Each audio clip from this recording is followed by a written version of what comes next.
Korea's story is a combination of local and global events. It is the story of people who lived on a peninsula surrounded by mountains, fields, and coastlines. It also tells of how these people interacted with rulers, merchants, and armies from other regions. This book explores both everyday life, homes, markets, music, food, and significant events that transformed the country: wars, colonialism, division, and rapid modernization. The past of Korea helps us understand its present, including the importance of language and memory, the significance of division, and how cultural traditions can travel across borders. Understanding Korea's history provides context for current events and the lives of its citizens. The goal is not to provide every detail, but rather to offer a clear and human account that helps readers understand how ordinary individuals lived and how major events shaped their lives. Chapter 1: Geography, Environment, and Early Peoples. At dawn, the peninsula breathes, mists lifting off tidal flats, the slow exhale of a long coastline. Imagine a woman standing on a muddy shore, her woven basket heavy with shellfish, listening to the distant beat of waves and the low call of cranes. This is not a single scene from a single moment. It is a collage of beginnings. The landscape is a character here. It shapes voices, choices, and the slow arc of human lives. In this chapter, we will follow that character: mountains, rivers, seas, and the first people who learned its grammar. The Korean land juts south like a hand reaching into the sea. Mountains run down its back, the Taebaek and Sobaek ranges, carving valleys where rivers cut corridors into the interior.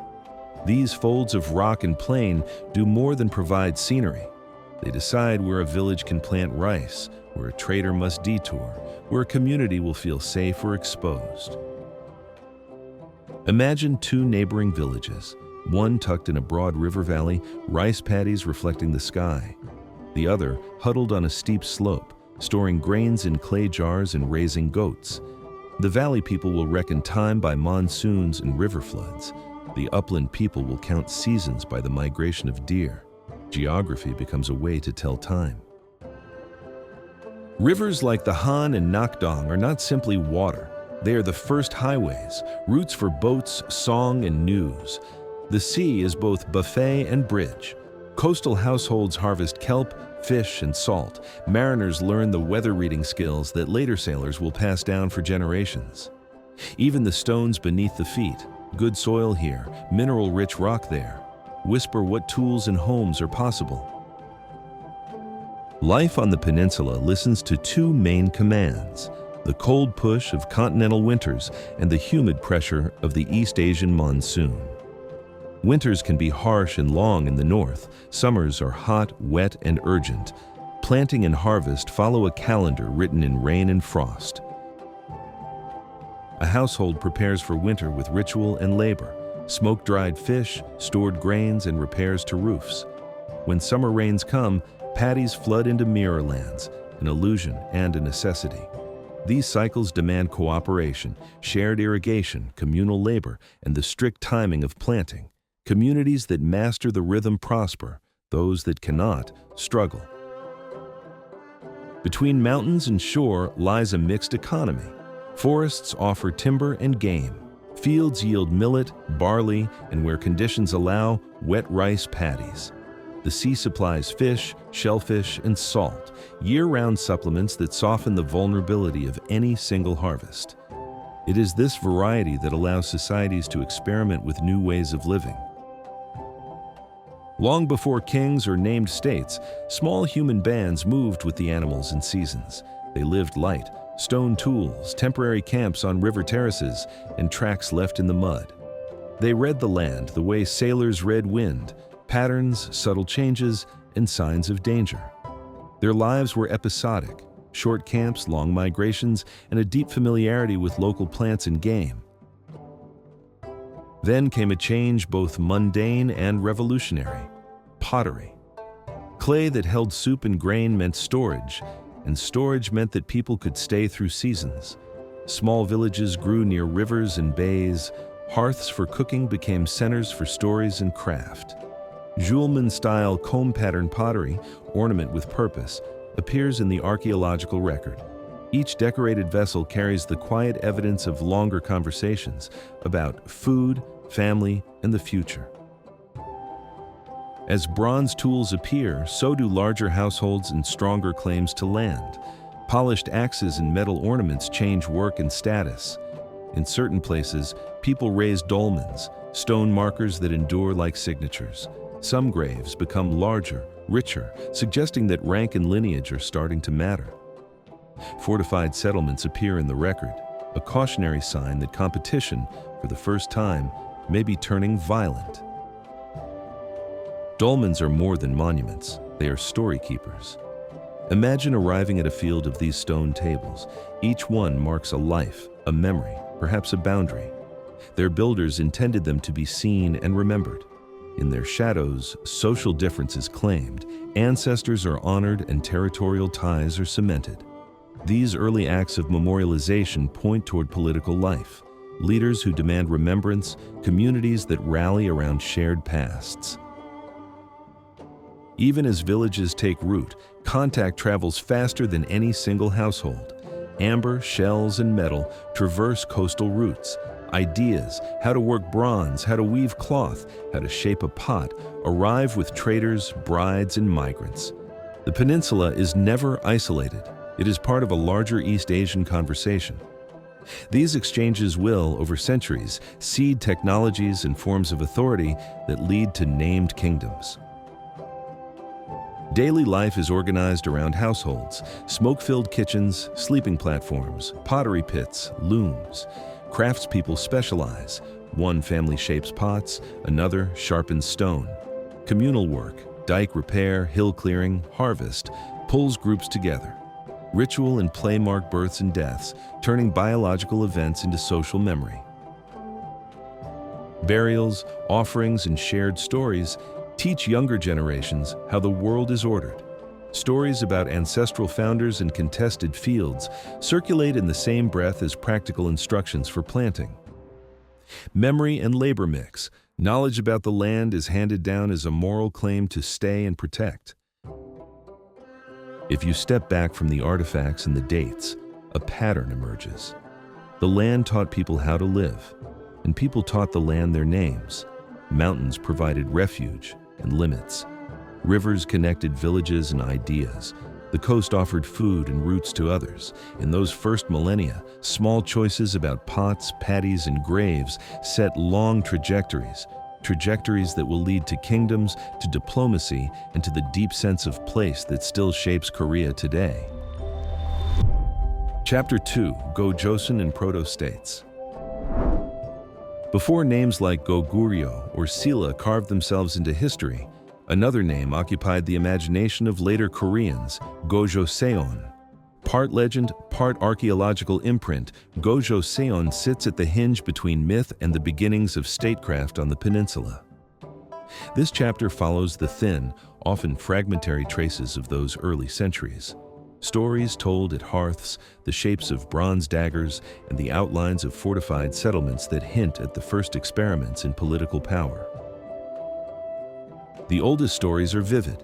The Dangun myth tells of a divine birth, a god, a bear-turned-woman, and a kingdom founded on Mount Paektu.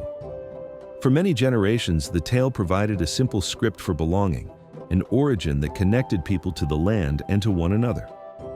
Scholars read the legend as a cultural map, less a precise account of events than a performance of identity. Yet behind the myth lie real processes: migration, the adoption of new crops, and changing social orders that communities later explained through story. Archaeology replaces spoken legend with objects and patterns. From shell middens and pottery sherds to bronze daggers and the layout of village sites, material remains show communities becoming more permanent and socially differentiated. The Bronze Age on the peninsula, often framed in the Mumun cultural horizon, witnessed increasingly complex settlements, storage facilities, and signs of hierarchy in burials. These changes point toward political formations that could organize labor, control resources, and oversee defense. The intensification of wet rice agriculture was a pivotal step. Rice paddies require collective investment, shared irrigation, canal maintenance, and coordinated planting and harvesting. Where wet rice took hold, villages grew larger and storage of surplus became possible. Surplus supported specialists, craftspeople, ritual specialists, and emerging leaders whose authority rested on the ability to marshal labor and redistribute resources. The agricultural revolution did not happen uniformly across the peninsula, but where it did, it altered social relations and encouraged the emergence of distinct polities. Fortified hilltop settlements and stone dolmens appear alongside the new agrarian order.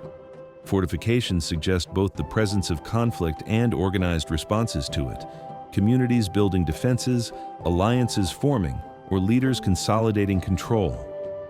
Dolmens, massive stone burial markers, signal a ritual language of permanence and lineage. The variation in grave goods and burial scale indicates that some individuals achieved greater wealth or status, while others did not. Social inequality, once occasional and local, became more visible and stable. Bronze technology reshaped material life. Axes, weapons, and ornamental objects made from alloyed copper and tin circulated across communities, signifying new labor specializations and trade connections. Coastal and riverine routes carried goods and ideas. Beads, metal, and exotic raw materials moved between the peninsula, the Chinese mainland, and the Japanese archipelago. These links introduced new techniques and social models, an exchange that accelerated local change and provided models for hierarchical organization. By the late first millennium BCE, accounts from Chinese sources begin to sketch the outlines of a polity called Joseon, Gojoseon. While these external records must be treated cautiously, they nonetheless testify to an entity that controlled trade and tribute routes and engaged with neighboring states. Gojoseon's political authority likely rested on controlling key river valleys and coastal trade, as well as on commanding symbolic claims, lineage, ritual, and the ability to adjudicate disputes. The emergence of Gojoseon cannot be understood in isolation. Neighboring powers to the west and north supplied both opportunities and pressures.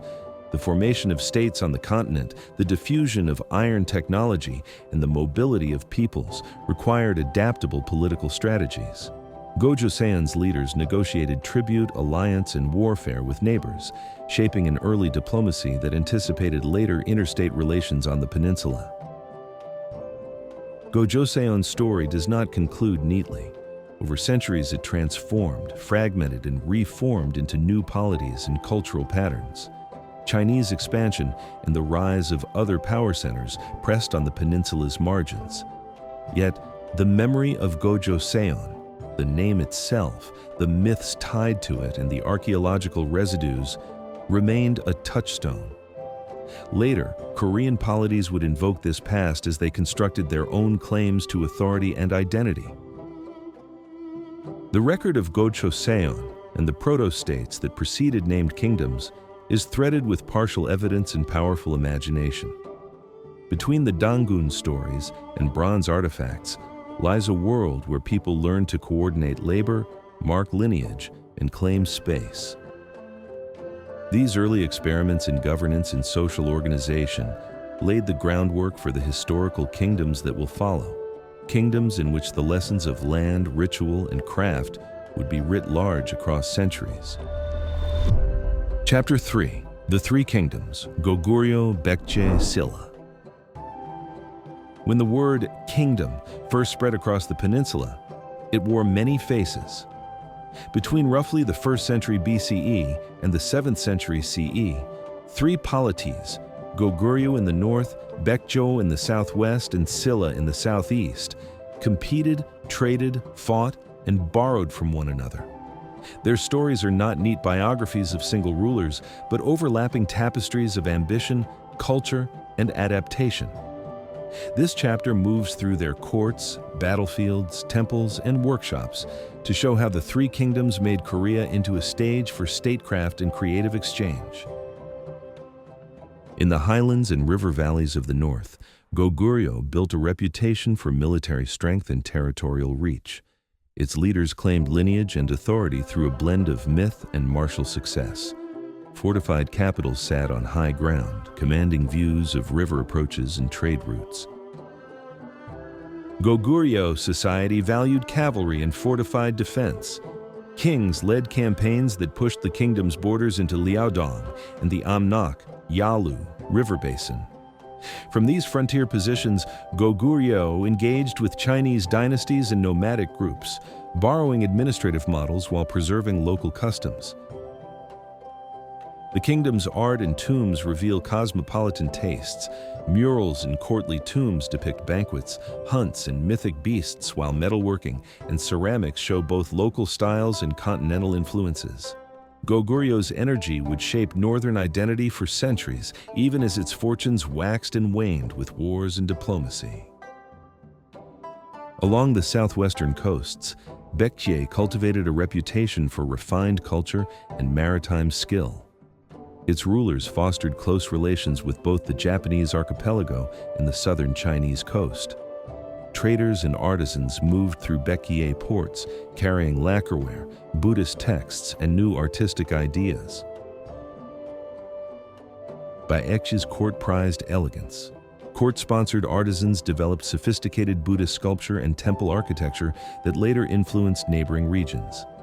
The kingdom's diplomatic flair, sending envoys, craftsmen, and monks abroad, helped spread Baekje's artistic vocabulary across sea lanes. On the inland side, Baekje mobilized agricultural surplus to support urban centers and to sustain its military. The kingdom's seafaring connections allowed it to act as a cultural broker between mainland East Asia and the islands to the east. Silla, perched in the southeast among the Sobaek foothills, began as a smaller polity but mastered a different strategy: alliance building, internal reform, and patient expansion. Silla's rulers invested in systems of kinship and rank that strengthened central authority over time. The kingdom's geographical position, close to sea routes yet tucked under mountain protections, made it adept at absorbing cultural imports and consolidating them into local institutions. Silla's march to prominence involved both diplomacy and conflict. Through shifting alliances, sometimes with Baekje, sometimes with Goryeo, and later through strategic partnership with Tang China, Silla expanded its territory. Its ultimate success in unifying much of the peninsula in the late 7th century owed as much to political skill as to battlefield victories. Competition among the three kingdoms was relentless and inventive. Battles and sieges punctuated long periods of negotiation. Marriages, hostages, and envoy exchanges were as vital as spears and fortresses. A Baekje princess might be sent to a Japanese court. A Silla warrior might marry into an influential clan to secure loyalty. These diplomatic moves bound ruling families across borders and created a dense web of obligations.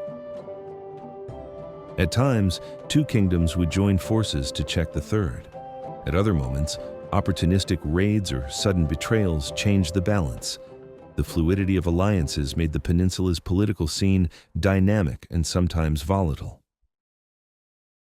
Buddhism arrived and spread unevenly across the three kingdoms, but where it took root, it became a major engine of cultural life. Temples served as centers for learning, manuscript copying, and artistic patronage. Monks traveled to and from the continent, bringing sutras, new ritual forms, and technologies such as printing precursors. Beyond religion, the kingdoms exchanged legal ideas, administrative practices, and artistic motifs. China's bureaucratic models offered templates for record-keeping and ranks, but each kingdom adapted them to local contexts. Silla's bone rank system, for example, fused lineage concerns with rank to manage elite competition in a way that made sense for its social structure. The three kingdoms were sites of technological innovation and craft excellence. Ironworking advanced agricultural tools and weapons. Potters, lacquer workers, and metal workers honed techniques that produced goods sought across East Asia. Urban centers, capitals, regional towns, and port settlements concentrated workshops and markets where artisans and merchants exchanged goods and ideas. Agriculture remained the backbone, with rice cultivation and careful irrigation sustaining populations. Surplus production allowed rulers to support armies, temples, and artisan classes. Each kingdom developed administrative systems to tax, adjudicate, and mobilize resources. Laws and codes, sometimes influenced by continental precedents, regulated land, succession, and criminal matters. Officials recorded transactions, managed local leaders, and implemented royal decrees. The growing complexity of governance required literate bureaucrats, clerical practices, and mechanisms for dispute resolution, all of which contributed to the endurance of these states. Capitals, walled towns with palaces, markets, and artisan quarters, became sites of spectacle and routine. Court rituals displayed royal power, markets teemed with goods from near and far. Outside the walls, farmers tended paddies, merchants ran coastal trade, and craftsmen practiced family-based workshops. Social life balanced the public world of rank and ritual with the private economy of households and villages. Art and poetry celebrated both courtly ideals and rural seasons. In song and ceramics, the three kingdoms left traces of lives lived in layered strata, elite patronage, and common labor intertwined. The Three Kingdoms era is not merely a preface to later unification. It is a complex chapter in its own right. Goguryeu's military reach, Baekje's maritime and artistic networks, and Silla's organizational acumen each contributed distinct threads to Korea's developing identity. Their rivalries fostered innovation, their exchanges spread ideas across seas and mountains. In the end, the patterns of alliance and conflict, craft and worship, law and leadership shaped the political and cultural grammar that would carry forward into the next great era of the peninsula's history. Chapter 4: Unified Silla and Balhae. The 7th century felt like a hinge. Old rivalries that had splintered the peninsula for centuries began to resolve into new formations. From the smoke of sieges and the ink of diplomatic letters emerged two distinct answers to the question of what a lasting polity could be. Unified Silla in the south and Balhae in the north. Each claimed continuity with earlier traditions, each crafted a different relationship to neighbors, and each left a distinct cultural impression that would echo through later Korean history. Silla did not seize dominance by sudden conquest alone. Its rise was patient, strategic, and often bureaucratic. Beginning as a comparatively small kingdom tucked among mountains, Silla expanded not just through arms, but through marriage alliances, internal consolidation, and administrative reform.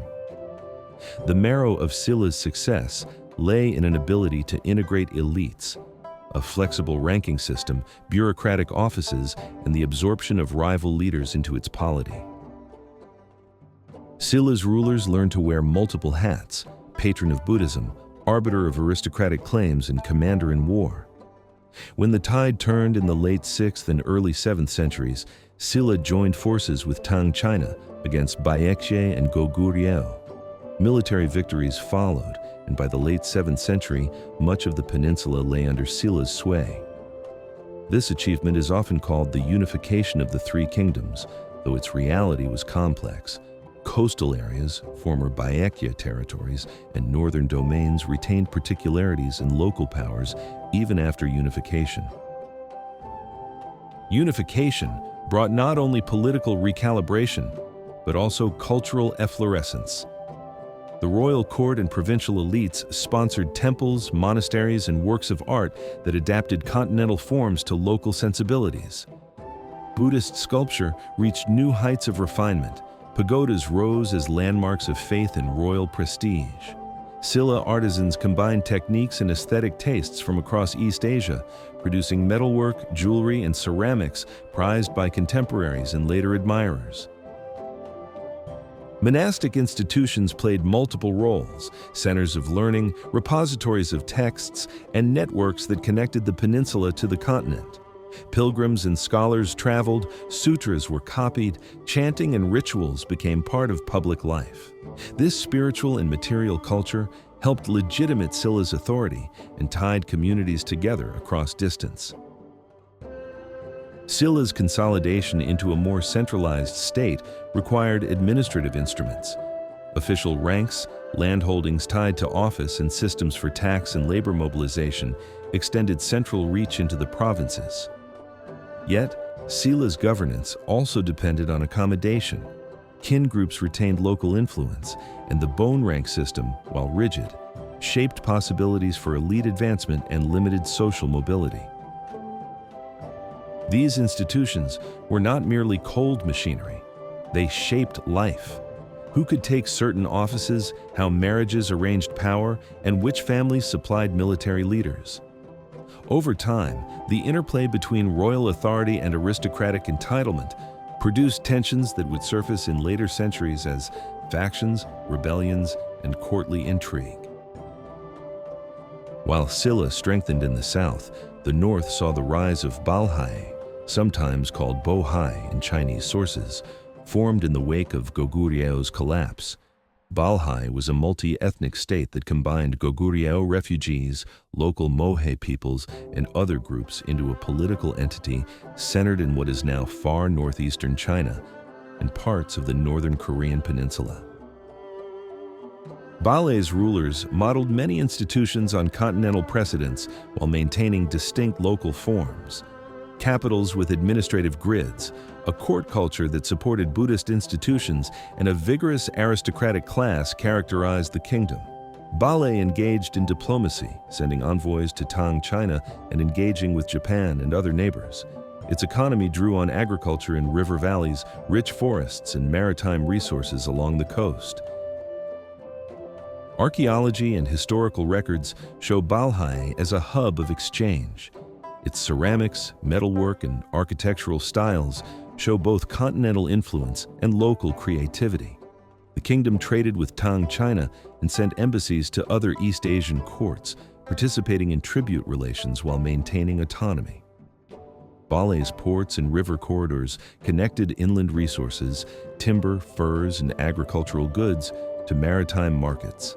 This commercial vitality underpinned its political ambitions and cultural production.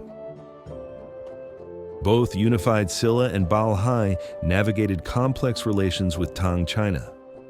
For Silla, Tang aid had been decisive in military terms, but the relationship shifted quickly from alliance to rivalry.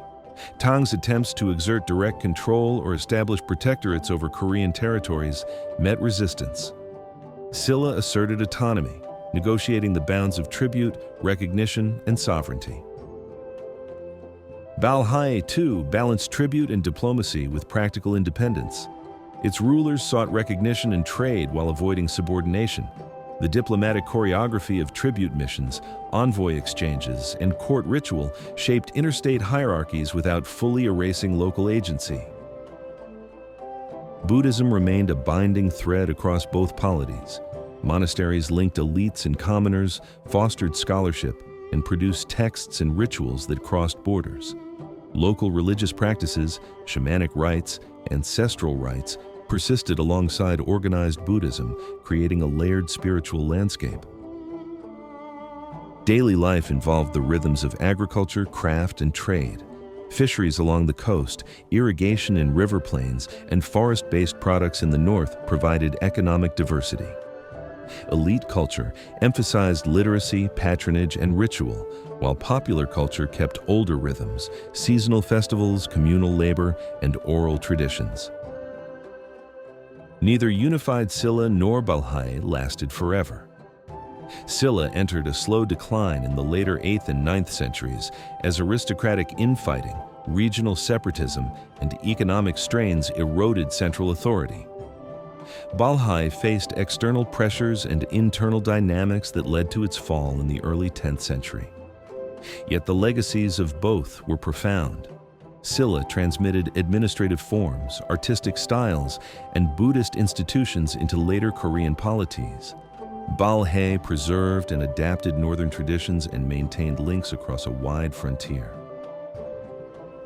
The landscapes they shaped, temples, capital remains, and burial mounds, became mnemonic anchors.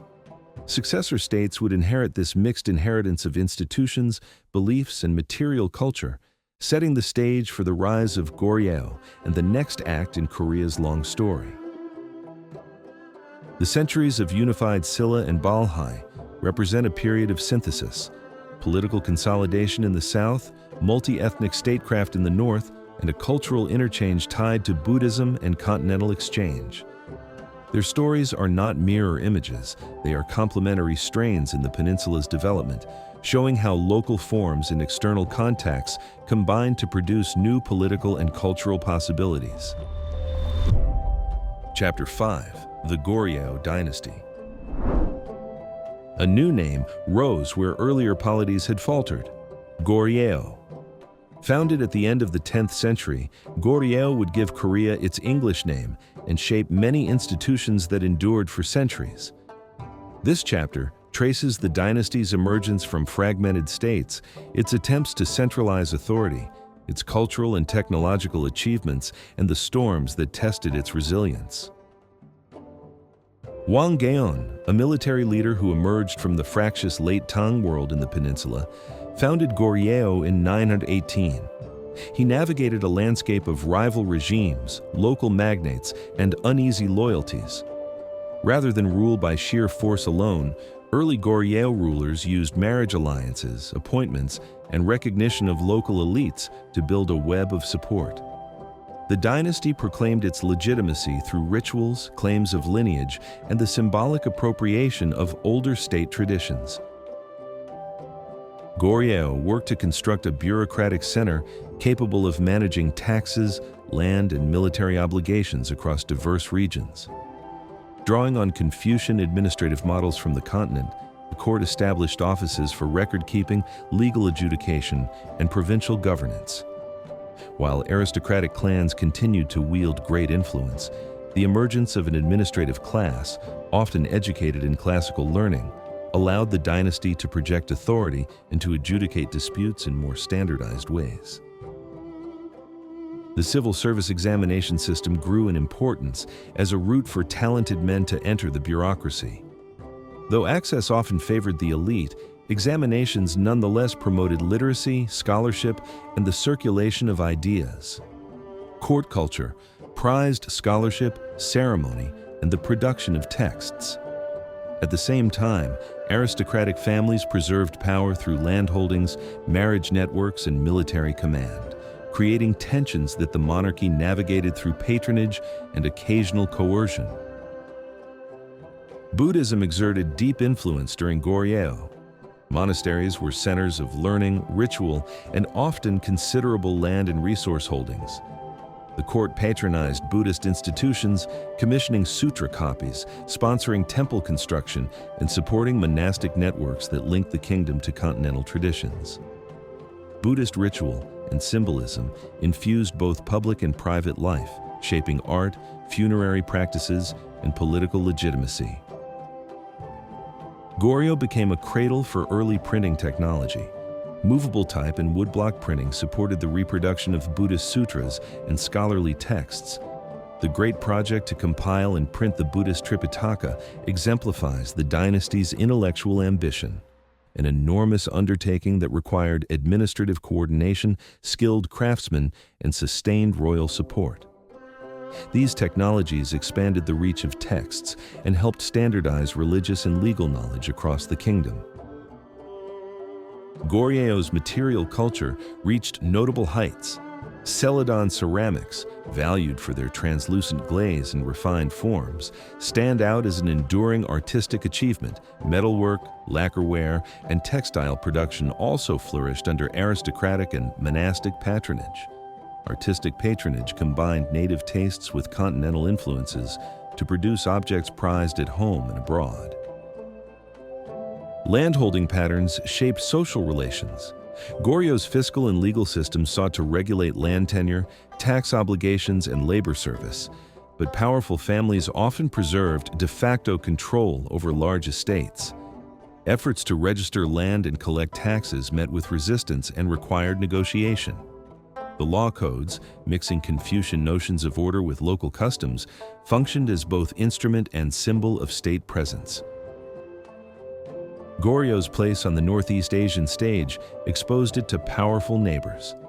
In the 10th and 11th centuries, Khitan incursions tested military capacities. Later, Jurchen pressures reshaped frontier dynamics. The greatest shock came with the Mongol invasions in the 13th century. Prolonged campaigns, sieges, and occupation pushed the dynasty into a complex relationship with the Mongol Yuan. Goryeo kings became vassals to the Yuan for a time. War brides and hostages circulated between courts, and the political autonomy of the dynasty was compromised, even as it adapted to new imperial realities. Under Mongol dominance, Goryeo elites navigated survival through collaboration and accommodation. Intermarriage between Goryeo royalty and Mongol princesses created new familial ties. Administrative and military reforms reflected both coercion and pragmatic governance. Yet these pressures also facilitated cross-cultural exchange. Clothing, cuisine, and court rituals blended influences, and artisans absorbed new techniques. The period illustrates how political subordination and cultural vitality can coexist in fraught contexts. After the decline of Yuan power, Goryeo attempted to reassert autonomy. Kings pursued reforms to strengthen central authority and to curtail aristocratic excess, but factionalism, regionalism, and economic strains limited the effectiveness of reform. Peasant unrest and local rebellions periodically erupted, reminding rulers that legitimacy rested on more than court protocol. The dynasty's resilience rested on a mixture of adaptation, compromise, and occasional repression. By the late 14th century, internal strife and the rise of new military leaders paved the way for dynastic change. The Goryeo Dynasty officially ended in 1392, replaced by the Joseon Dynasty under a new ideological and administrative vision. Yet, Goryeo's legacies endured. Administrative precedents, the prominence of Buddhism in social life, achievements in printing and ceramics, and a political culture skilled at negotiating the pressures of powerful neighbors. These cultural and institutional inheritances would shape the peninsula's next chapter. Goryeo's long rule combined artistic brilliance, religious authority, and political adaptability. It proved that dynastic power could survive through negotiation, cultural patronage, and the careful balancing of internal and external pressures. The dynasty's achievements and failures both illuminate the possibilities and limits of medieval Korean statecraft, casting a long shadow into the eras that followed. Chapter 6: The Joseon Dynasty Early. The fall of Goryeo opened a new chapter on the peninsula. In 1392, a military leader turned reformer brought a familiar order to an unfamiliar age. He founded a dynasty that would last over 5 centuries and reshape the moral, social, and institutional contours of Korean life. This chapter traces the early Joseon period, its founding, the turn toward Neo-Confucian governance, the restructuring of society, and the slow making of a state that prized learning, discipline, and a reimagined past. Yi Seong-gye rose from military command to kingship amid the collapses and intrigues of late Goryeo. Taking the dynastic name Taejo, he established a new capital at Hanseong and proclaimed a mandate to repair what his supporters called the corruption and disorder of the previous age. The new dynasty sought legitimacy through both reform and symbolic continuity, rituals, claims to ancient lineage, and the careful reworking of titles and land holdings. Early Joseon rulers balanced the assertion of royal authority with careful accommodation of powerful families who might otherwise resist change. One of Joseon's decisive turns was ideological. The The court embraced Neo-Confucianism, not merely as private morality, but as an organizing principle of governance. Confucian scholars reinterpreted ritual, hierarchy, and the relations between ruler and subject. The state sponsored schools and academies, promoted the study of the classics, and made moral rectitude a test for office. Bureaucrats were expected to be models of propriety. Governance was framed as an ethical task as much as an administrative one. This ideological shift affected law, education, family structure, and the arts.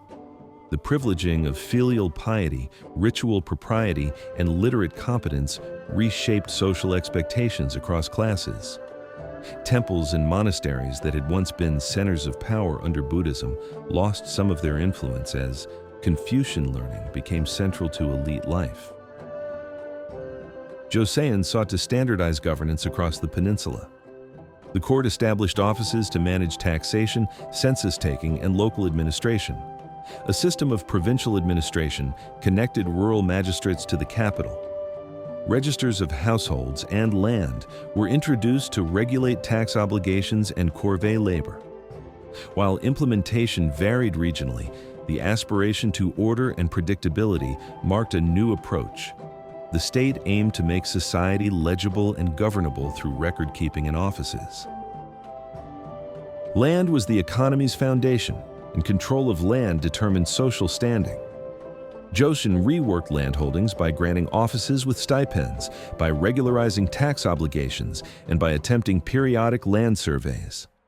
Peasants bore heavy responsibilities: taxes, labor service, and military conscription, while Yangban elites held privileges tied to office and status. Over time, inequalities hardened. Powerful families accumulated land, and local power brokers sometimes resisted central attempts at reform. These tensions set patterns of contestation that would recur across the dynasty. The civil service examination, Goryeo, became the main avenue to officialdom. Success in exams required mastery of classical Chinese texts and rhetorical skill. Examination success offered social prestige and practical power. Office holders could shape law, collect taxes, and command local forces. The scholar official class thus became the backbone of Joseon's administration, shaping policy and culture. Their influence extended into local education and moral policing as they oversaw rites, marriages, and public ceremonies. Neo-Confucian norms reconfigured family life. Lineage, ancestral rights, and patriarchal authority received renewed emphasis. Household registration and clan genealogy served both as social anchors and mechanisms of control. Women's roles became more strictly circumscribed in elite circles, where chastity and domestic virtue were valorized. At the same time, commoner families navigated these norms pragmatically. Kin networks remained vital for mutual aid, and local customs persisted alongside elite prescriptions. Joseon codified law in increasingly elaborate codes that mixed Confucian moral precepts with pragmatic rules for property, succession, and crime. Scholarship flourished. History writing, philology, and practical manuals produced a rich intellectual culture. The state sponsored institutions of learning, such as the Seongyungwan, which trained future officials. Literature and poetry adapted Confucian themes to local contexts, producing works that reflected both orthodox moral concerns and lively human feeling. Joseon navigated a diplomatic world dominated by Ming China, while managing relationships with Yurchen tribes and Japanese neighbors. The state adopted a tributary posture toward Ming, seeking recognition in trade while asserting internal autonomy. Frontier zones required constant oversight. Military garrisons, diplomatic gifts, and negotiated settlements sought to stabilize border dynamics. These relationships shaped Joseon's sense of place within East Asia and informed military and cultural policies alike. The early Joseon era combined continuity with radical reorientation. It inherited institutions and personnel from Goryeo, even as it transformed the ideological frame of governance. Buddhism's social weight diminished in official life, printing and scholarship grew, and the scholar official class became central. The dynamics of land, taxation, and local power persisted, however, and the state's repeated attempts at reform revealed both ambition and limitation. By the century's end, Joseon had built an institutional architecture that would last for centuries. Administrative offices, examination systems, legal codes, and a moral vocabulary that defined political legitimacy. Yet these institutions contained tensions between center and periphery, between reformers and entrenched elites, and between moral ideals and practical governance that would test the dynasty in future crises. The early Joseon dynasty set the terms for much of Korea's modern historical trajectory. Its embrace of Neo-Confucianism, its administrative experiments, and its cultural investments shaped everyday life and elite expectations. The balance the dynasty struck between order and legitimacy would become a persistent theme and a recurring challenge across the centuries that followed. Chapter 7. The Joseon Dynasty, late. By the 17th century, Joseon Korea was a dynasty tested by fire. The turbulence of foreign invasions, the strains of factional politics, and the pressures of a changing world all converged on the peninsula. The late Joseon period was marked by resilience and creativity, but also by unrest and decline. It was an age of heroes like Admiral Yi Sun-sin, of reformers such as Jong Yak-yeong, and of ordinary villagers who rose in rebellion when the system failed them. In 1592, Japan under Toyotomi Hideyoshi launched a massive invasion of Korea. Known as the Imjian War, it brought devastation across the land. Cities were burned, farmland ruined, and countless people displaced. Yet it also produced one of Korea's most enduring heroes, Admiral Yi Sun-sin. With limited resources, Yi devised the famed turtle ships and used brilliant naval tactics to shatter Japanese supply lines. His victories at sea preserved Joseon's chance of survival, even as battles raged on land. Though Yi died in combat in 1598, his legend became a source of enduring national pride, embodying loyalty, courage, and sacrifice. Barely had Joseon recovered when new pressures arrived from the north. Twice, in 1627 and 1636, Manchu armies swept into Korea. After fierce resistance and a humiliating royal surrender at Namhan Fortress, Joseon accepted tributary status under the Qing dynasty. The shift was wrenching. Ming China had long been Joseon's cultural lodestar. Now, loyalty to a fallen Ming lingered in the hearts of officials, even as diplomacy required submission to Qing. This duality, Confucian fidelity to Ming ideals coupled with pragmatic recognition of Qing power, shaped Korean foreign relations for centuries. Within the court, political factions sharpened their rivalries. Scholars and officials divided into competing groups, often more concerned with ideology and prestige than governance. Purges and disputes sapped energy that might have gone to reform. The Yangban elite guarded their privileges, even as peasants bore crushing burdens of tax, labor, and military service. This imbalance deepened social rifts, setting the stage for periodic unrest. Despite the weight of conservatism, fresh ideas emerged. The Silla, or practical learning, school urged officials to focus on agriculture, technology, and governance, rather than abstract scholastic debates. Thinkers like Jong Yak-yeong, Da San, proposed land reforms, improved administration, and more humane treatment of commoners. Though many of their proposals remained unrealized, the Silla scholars broadened intellectual horizons and laid foundations for later modernization. The 18th and 19th centuries saw mounting rural hardship. Corruption, drought, and inequality drove peasants to despair. Some took up arms, as in the rebellion led by Hung Young-rae in 1811, where thousands rallied against official oppression. Though suppressed, such uprisings revealed the fragility of Joseon's order. Religious movements, including early Catholic converts, added new sources of social tension, challenging both Confucian orthodoxy and state authority. Late Joseon's rulers adopted a policy of guarded isolation. determined to preserve cultural integrity in the face of Western encroachment. Yet, foreign ships began to appear along Korea's coasts, testing defenses and tempting curiosity. Missions to Qing brought news of wider global changes, even as most officials clung to old frameworks. Korea remained the hermit kingdom, but cracks were beginning to show. The late Joseon Dynasty was a world of contrasts, proud of its Confucian traditions yet troubled by factionalism, home to reformers yet resistant to change, resilient in the face of invasion yet shaken by internal unrest. Its heroes, rebels, and thinkers gave the era a vivid human texture. By the mid-19th century, the dynasty still stood, but its foundations were weakening. The forces of global trade, imperialism, and domestic upheaval were gathering at the gates, setting the stage for the dramatic transformations of the modern era.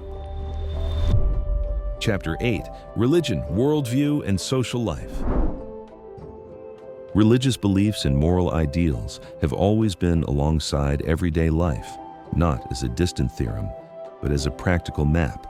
How to treat neighbors, how to raise children, how to celebrate births and honor the memory of the dead. On the Korean peninsula, several strata of faith and thought intertwined and competed. Shamanic practices and folk beliefs, Buddhism, Confucianism, and later Neo-Confucianism, which became the dominant code of society. Together, they shaped a way of life, rituals, family ethics, upbringing, and institutions of power. The shamanic tradition here is one of the most ancient. Her practices were not a separate religion in the modern sense. It was a way to read the world. Diseases, crop failures, family quarrels, and important transitions were explained by the interaction of people and spiritual forces. Mudans, shamanesses, and shamans acted as intermediaries. They sang, danced, sacrificed, performed purifications and posthumous rites. Rural communities regularly gathered for collective rituals, which simultaneously solved practical tasks, gathering teamwork, and strengthened social ties.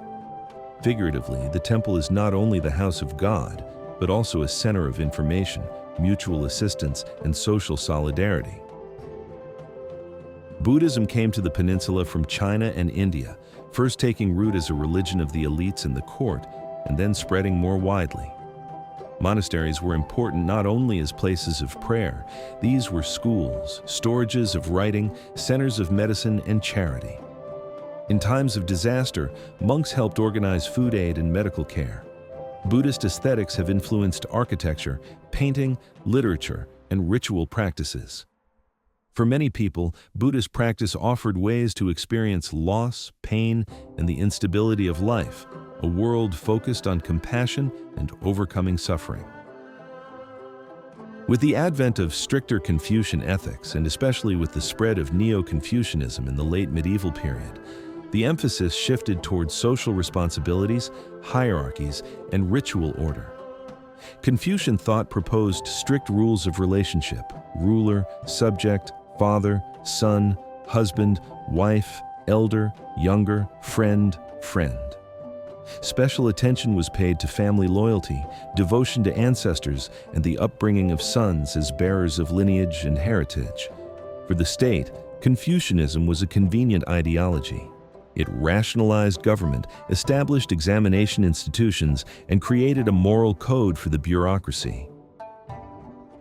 It is important to remember that in the life of an ordinary person, the boundaries between shamanism, Buddhism, and Confucian practices were fluid.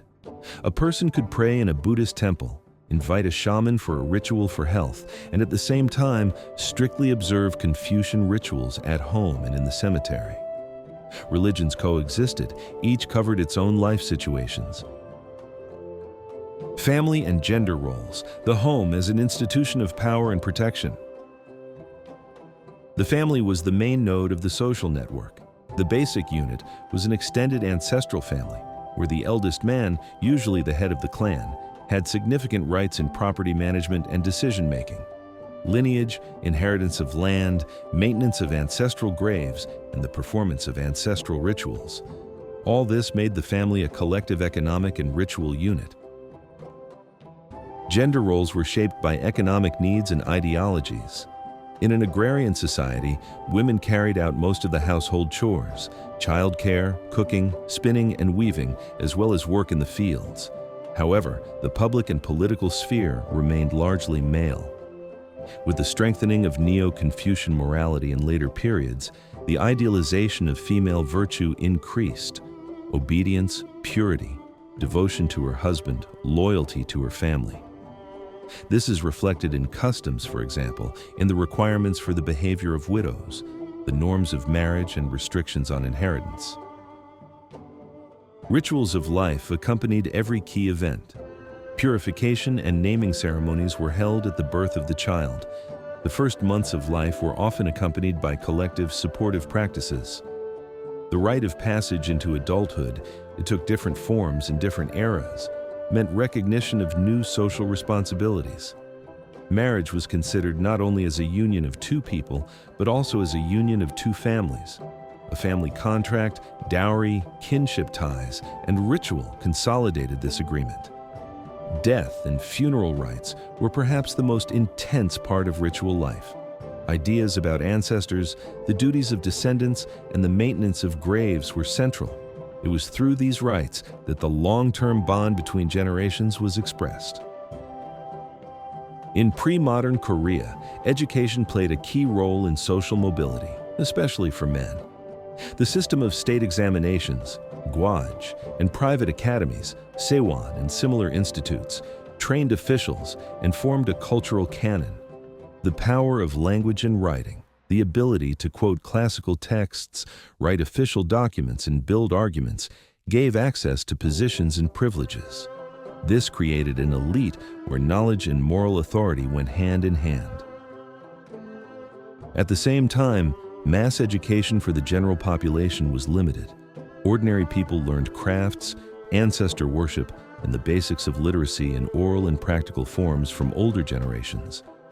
Women often received home education, household skills, family rituals, and sometimes limited reading and writing. In later centuries, women in communities found creative ways to express and impart knowledge beyond formal schools. Villages and towns had their own mechanisms of self-government, community agreements, mutual assistance during the seasons of fieldwork, joint rituals, and holidays. Such practices reinforced a sense of shared interest and disciplined behavior. Religion and rituals were often a tool for maintaining these networks. Shared celebrations brought people together. Shared meals and offerings supported social capital. Through the veneration of ancestors, the observance of rituals, and the transmission of texts, an idea of the depth of time was formed. The present was not only an individual experience, but also the continuation of the deeds of the ancestors and the duty to the descendants. These ideas help to stabilize society, legitimize power, and motivate people to maintain order. Religion and worldview in Korea have never existed in isolation from everyday life. They have been a tool for organizing the economy, an element of social protection, and a mechanism for legitimizing power. Shamanic rituals, Buddhist practices, and Confucian morality answered questions about the meaning of life, duty, and social justice in different ways. Together, they created a dense fabric of public life, a fabric that determined who had a voice, how power was transferred, and what memories would live on. Chapter 9: Language, Writing, and the Creation of Hangul. Language is both a tool and a story. On the Korean peninsula, it carried law and prayer, poetry and trade, filial dicta, and marketplace gossip. But until the 15th century, it was written for official and learned purposes in classical Chinese. The relationship between the spoken Korean language and the system used to record it shaped social hierarchies, cultural exchange, and ultimately a deliberate political intervention. The invention of Hangul under King Sejong, 1418–1450. For centuries, Koreans used classical Chinese, Hanja, as the language of administration, scholarship, ritual, and high culture. Hanja was learned in elite schools and tested in the civil service examinations. Mastery of it marked someone as part of the literate bureaucratic class. But Chinese characters were poorly suited to represent native Korean grammar and particles. To write spoken Korean, scribes improvised. Idu and Hyangchal were systems that used Chinese characters for their meaning or their sound, adapting them to Korean syntax. These methods made many texts accessible to skilled readers, but they remained cumbersome and deeply unequal in practice. The knowledge of characters was expensive and time-consuming to acquire, so literacy and official voice were effectively restricted to Yangban elites and privileged men. The everyday language, the rhythms of speech in markets, farms, women's households, and Buddhist or shamanic rites remained largely unrecorded in a standardized way. That did not mean ordinary Koreans were illiterate in any useful way. Oral culture, mnemonic devices, and local forms of writing and notation circulated widely. Still, the mismatch between linguistic reality and the written standard had real political and social consequences. If law, ritual, and high literature required Hanja, then only a small slice of society could fully participate in the formal life of the state. Against this structural inequality, the court of King Sejong launched a radical experiment. Sejong's project was not an abstract academic exercise, but a state-sponsored, pragmatic effort to give the people a simple logical script for writing their language. The result, the script first promulgated in the pamphlet known as the Hunmin Jeongeum, literally, the correct sounds for the instruction of the people, in 1446, was a phonetic alphabet of 28 letters, later adjusted, designed to map directly onto Korean sounds and to be learnable in a short time. The design of the letters was not arbitrary. Many consonant shapes reflect articulatory features, the shape of the mouth and tongue, while vowel symbols encode a conceptual system of three spatial principles: heaven, earth, and human, and the relation of sounds. The script organized letters into syllabic blocks, a compact visual form that suited Korean phonology and the aesthetics of East Asian books. Crucially, the accompanying preface argued explicitly that a writing system should be accessible to women, commoners, and the aged, those who had little time to study complex classical Chinese, but who needed to read family contracts, religious instructions, and government notices. Hangul's arrival did not instantly upend social order. Confucian scholars and the bureaucratic class worried that simplifying literacy would erode moral training and weaken the prestige of the classics. For generations after 1446, official documents, histories, examinations, and learned works remained in Hanja. Hangul was often dismissed as Eonmun, vernacular letters, and associated with speech of low prestige. Many elite men continued to write in classical Chinese as a marker of refinement. Yet, Hangul found its uses quickly and creatively where Hanja could not. Women's writing, so-called women's hand, popular song and seijo poetry, private letters, medical manuals, folk tales, and instructions for everyday life. Buddhist and shamanic texts sometimes used Hangul to record liturgies and charms in a way that was intelligible to lay devotees. Because Hangul could be taught more quickly, it became a practical instrument for expanding literacy in households, village offices, and among artisans and merchants. The coexistence of Han characters and Hangul produced a rich mixed script tradition. Printers, scribes, and authors exploited the strengths of both: Hanja for loanwords, technical terms, and formal register; Hangul for grammatical endings, native words, and direct speech. The rise of movable type and block printing in Korea, already well developed by the Joseon period, amplified the reach of texts in both scripts. Song and narrative forms written in Hangul circulated as woodblock and hand-copied manuscripts, enabling vernacular literature to flourish in new ways.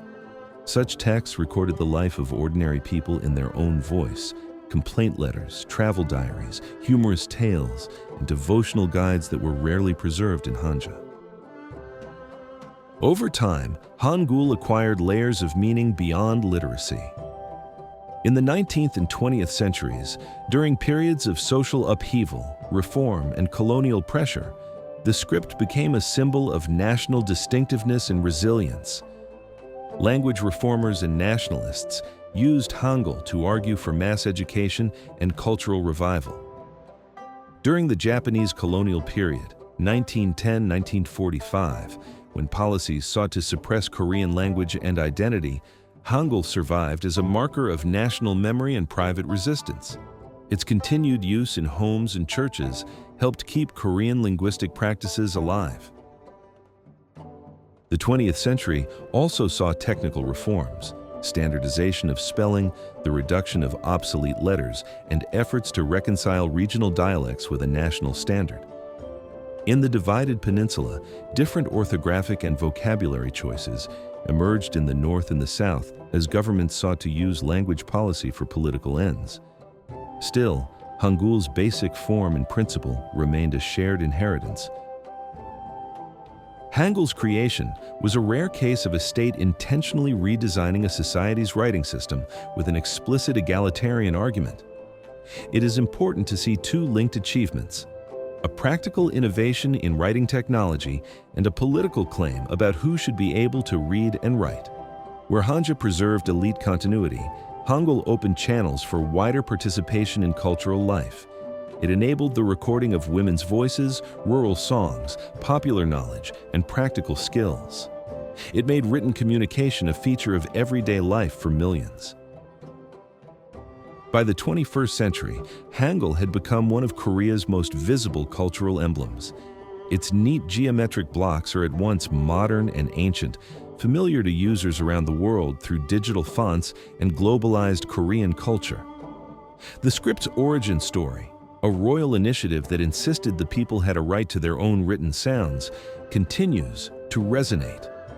In language, as in statecraft, form and access matter. The creation of Hangul reshaped who could speak in writing, what could be recorded, and how collective memory was to be organized. Chapter 10: Arts, Material Culture, and Daily Life. The story of a people is written as much in objects and routines as it is in treaties and kings' names. On the Korean peninsula, art and material culture have been both the surface on which history is visible and the engine that made social life possible. From the curve of a ceramic rim to the pattern on a woman's sleeve, from the layout of a market to the cadence of a street cry.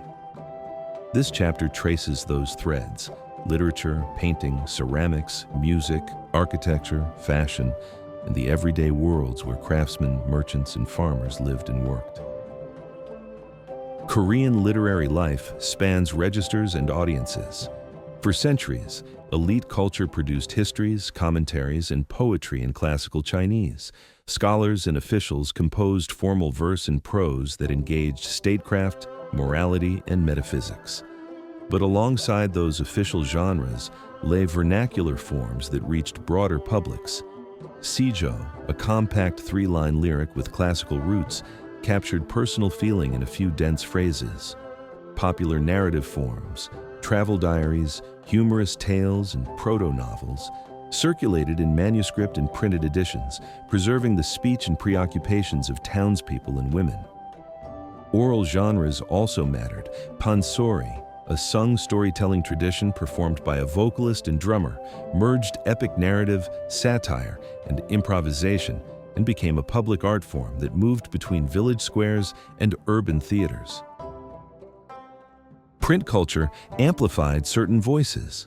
Woodblock printing and later movable types allowed practical manuals, medical guides, didactic tracts, and fiction to reach readers across provinces. The mixed use of Chinese characters and Hangul permitted layered styles: high register for names and learned terms, Hangul for local speech and emotional immediacy. Through this mixed script landscape, literature recorded not just elite concerns but everyday worries, debts, love affairs, crops, and cunning servants, giving future readers a textured view of lived life. Painting in Korea developed along several parallel tracks. Court painters produced court portraits, folding screens, and ritual images meant to stabilize order and project authority. Literati painting, Often ink landscapes and monochrome brushwork influenced by Confucian aesthetics expressed a scholar's engagement with nature, solitude, and moral reflection. At the same time, popular painting flourished. Folk motifs on screens and banners, genre scenes depicting market stalls, peddlers and seasonal festivities, and bright talismanic images tied to ritual life. Landscape painting, known for its subtle brushwork and austere compositions, mapped not only physical terrain, but moral and poetic space. Meanwhile, decorative arts in painting could be found in everyday objects: lacquer boxes, fans, screens, and scrolls, each combining utility with visual pleasure. Artists often moved between these worlds. A literati scholar might commission a screen for a family rite, while craftsmen translated elite motifs into colors and forms that suited domestic life. Ceramics epitomize the marriage of technique and taste. Korean potters developed several celebrated wares tied to different periods and social uses. The celadon of the Goryeo period, with its jade-like glaze and inlaid motifs, became a luxury object admired across East Asia. Later, the Joseon Dynasty's austere white porcelains and the rustic buncheong wares expressed different aesthetic priorities: purity, restraint, and a preference for the unadorned or the spontaneous.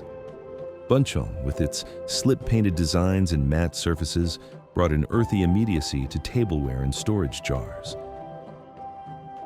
But ceramics were not merely high art. Storage jars for grain and kimchi, rice bowls, water basins, and roof tiles were essential to household economy. Potteries clustered around suitable clay deposits and trade routes.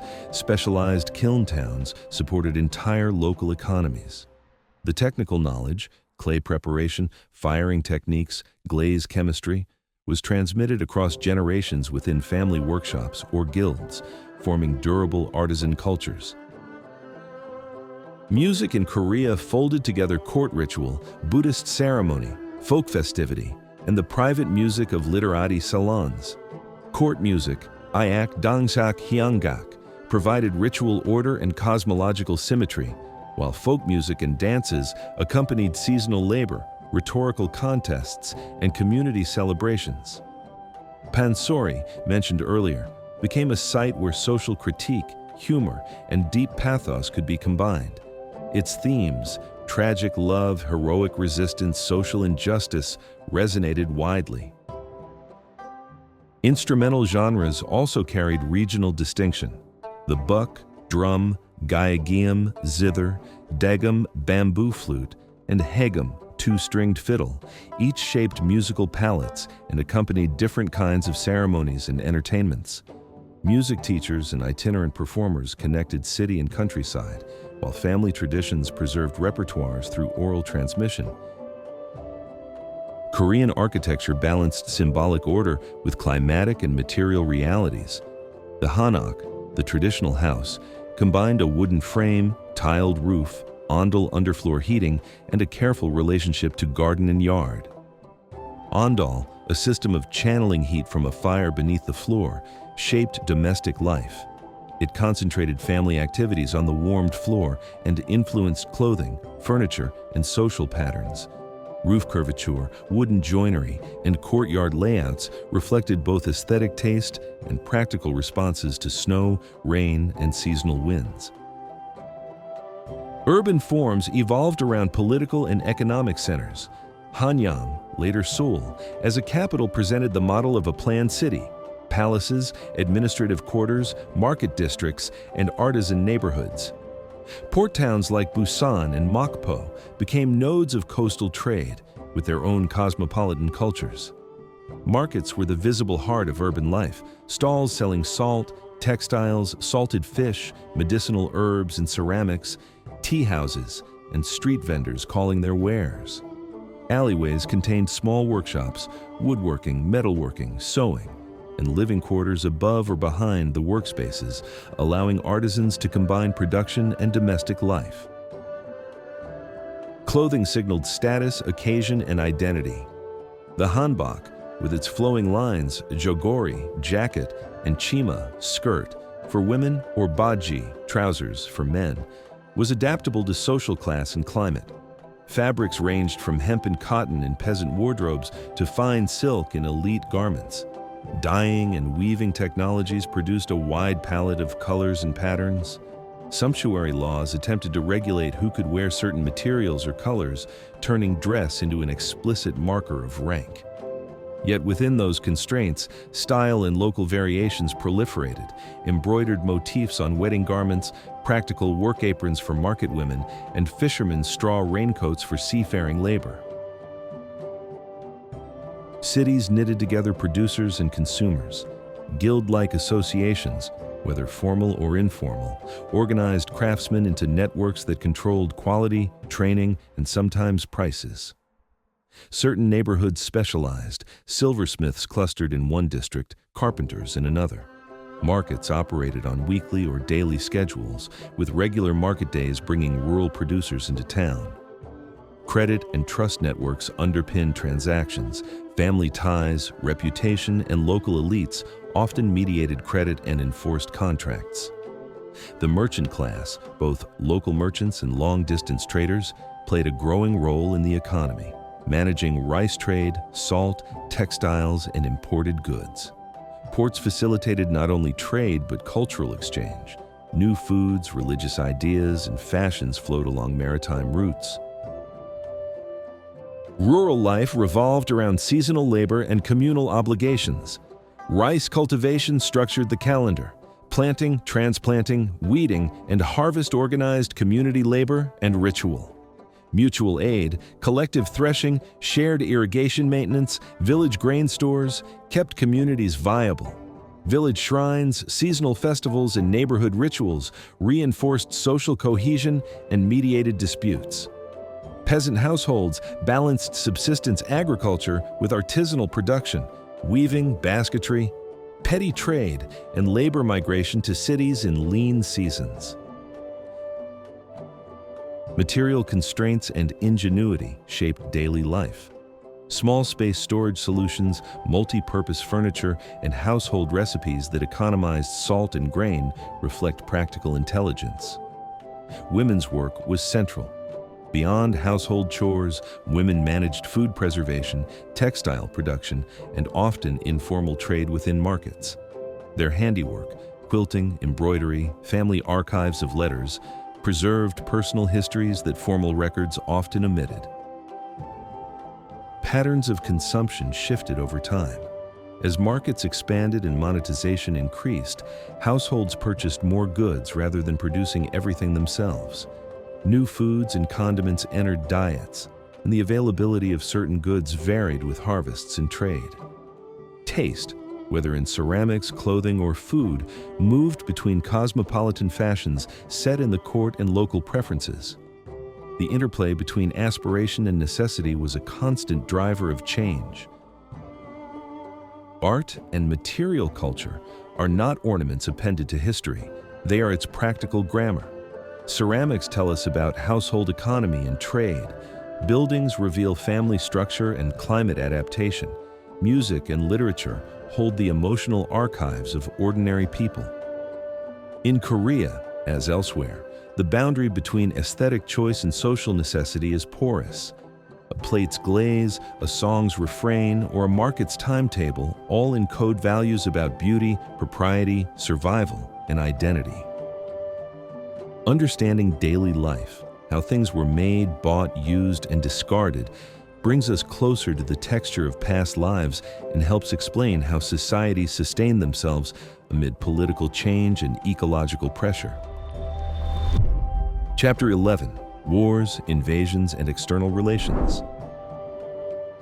Korea's strategic position, a long, fertile peninsula sitting between larger continental empires and accessible by sea to island powers, has repeatedly made it a battleground, a buffer, and a prize.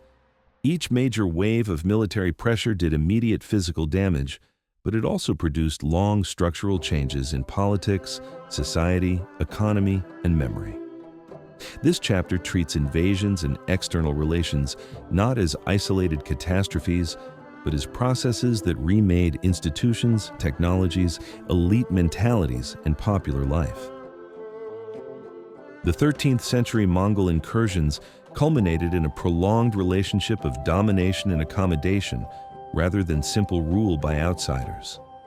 Korean rulers who survived negotiated tribute, dynastic ties, and even royal marriages with the Mongol court. The military pressure forced administrative adaptations, mobilization systems, fortified towns, while the flow of people, prisoners, technicians, and brides, and objects, horse breeds, military technology, changed material culture. The Mongol experience left elites more security conscious and produced fiscal strains as the state sustained military obligations. At the same time, contacts widened Korea's cultural horizon. New crafts, fashions, and literary currents were absorbed into domestic practice. The Japanese invasions of the late 16th century, commonly called the Imjin War, were among the most traumatic single events in pre-modern Korean history. The scale of destruction was enormous. Cities and temples burned, the agrarian economy was disrupted, and population losses were heavy in affected regions. The war exposed structural weaknesses in military organization and logistics, but it also stimulated tactical and technological innovation. Most famously, the naval campaigns led by Admiral Yi Sun-sin capitalized on new command flexibility, local knowledge of coastal waters, and an evolving blend of gunpowder weapons and traditional seamanship. His victories, particularly those leveraging turtle ships and coordinated coastal defense, preserved vital supply lines and blunted Japanese advances. On land, local militias, righteous armies, led by local gentry and monks, played crucial roles, signaling a diffusion of military responsibility beyond centralized armies. Post-war reconstruction shifted social relations. Labor shortages opened opportunities for mobility. Some estates were broken up or reconfigured. The cultural aftermath included a deepened conservatism and a memorialization of loss, chronicles, folk songs, and commemorations that shaped national memory. 17th century Manchu advances forced Joseon Korea to adapt its diplomatic stance. The humiliating defeats and subsequent submission to the Qing dynasty reconfigured ritual hierarchies. Tributary language persisted as a ritual register, but realpolitik required negotiation and accommodation. The experience reinforced Joseon's defensive posture and emphasized self-strengthening in military and agrarian administration. Yet, intellectual life continued. Scholars grappled with how to maintain moral and cultural identity in a world of shifting hegemonies. European goods and ideas arrived unevenly, and often via Chinese, Japanese, or Southeast Asian intermediaries. Firearms, new maps, clocks, and some Jesuit intellectual influences penetrated the peninsula. Despite official suspicion, these items and the knowledge that came with them slowly made inroads through coastal traders, Buddhist monks, and later missionaries, planting seeds that would matter dramatically in the 19th century. These exchanges were selective and mediated by existing tributary networks rather than open trade. Korea's diplomatic life for much of its pre-modern history existed within a Sinocentric order of ritualized hierarchy. Tribute missions, ceremonial investitures, and ritual language structured interstate etiquette. But these relations were not pure subordination. They were channels of commerce, technology transfer, and political legitimation. Korean rulers used tributary recognition to bolster domestic legitimacy while pursuing pragmatic ties with neighbors. Repeated external shocks produced several durable outcomes. Politically, they favored centralized mobilizable authority and cautious foreign policy. Economically, repeated destruction encouraged diversification of food supplies, fortification of storage, and migration patterns that rebounded into social change. Culturally, the memory of invasions produced rich commemorative traditions, histories, local shrines to heroes, and a reservoir of popular narratives about resilience. Militarily, each crisis pushed incremental reforms, adoption of firearms and cannon, improvements in naval organization, and the institutionalization of local militias, tools that later actors would reconfigure in response to modern threats. Chapter 12. The 19th Century. Crisis, Reform Attempts, and Opening. The 19th century for Korea was an era in which long-standing social structures encountered accelerating external and internal pressures. What may appear as a slow opening actually consisted of many converging stresses: demographic strain, land scarcity, fiscal crises, intellectual ferment, and the arrival of maritime empires that rewrote the rules of trade and coercion in East Asia. Population growth. Since the early modern period, heightened competition for arable land. The structure of tenancy, many tenant farmers, a landlord class of gentry, produced vulnerability when harvests failed or taxes rose. Tax collection and corvée labor obligations became sources of local friction. Peasant uprisings and banditry were symptomatic of these pressures. While many were local and episodic, they indicated the brittleness of the social compact between rulers and rural communities. Provincial magistrates were squeezed between extracting revenue and keeping order. Corruption, absentee landlords, and the informal bargaining of local elites sometimes eroded the capacity of central institutions to respond. Reformers argued that modernization required administrative rationalization, clearer tax registers, cadastral surveys, and a professionalized local bureaucracy. Entrenched interests, however, resisted many such proposals. The 19th century saw debates within elite circles about how to respond to the new world. Some conservatives advocated isolation and strict defense of Confucian order.